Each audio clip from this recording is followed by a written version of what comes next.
تا باریک پڑھا جاتا ہے۔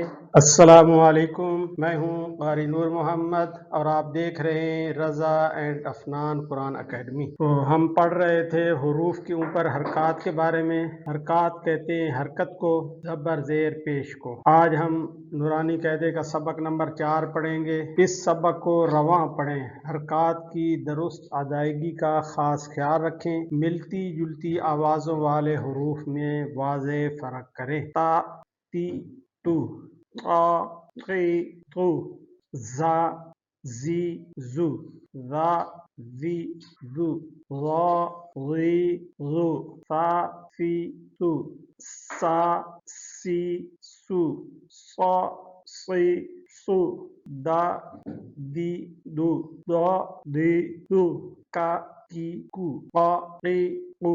اب تا باریک پڑھا جاتا ہے، قا پر پڑھا جاتا ہے، تو ان دونوں میں یہ فرق ہے کہ یہ تا باریک ہوتا ہے، یہ تا موٹا پڑھا جاتا ہے۔ جب یہ والا تا پڑھنا ہے تو باریک پڑھا جائے گا اور یہ والا تا پڑھنا ہے تو موٹا پڑھا جائے گا۔ اسی طرح زا، یہ زا پڑھا جائے گا تو سیٹی کی آواز ہوگی، یہ زال یہ پڑھا جائے گا تو سیٹی کی آواز نہیں ہوگی۔ دونوں میں یہ فرق ہے، زا زال، زا زا، زا زا۔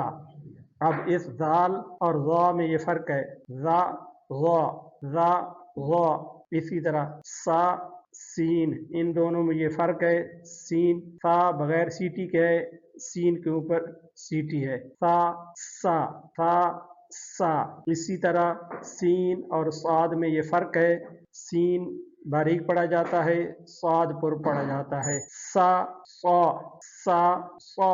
اسی طرح دال اور ضاد میں یہ فرق ہے، دال باریک پڑھا جاتا ہے، ضاد پر پڑھا جاتا ہے۔ اسی طرح یہ کاف باریک پڑھا جاتا ہے، یہ قاف پر پڑھا جاتا ہے، کا قا، کا قا، کی قی، کو قو۔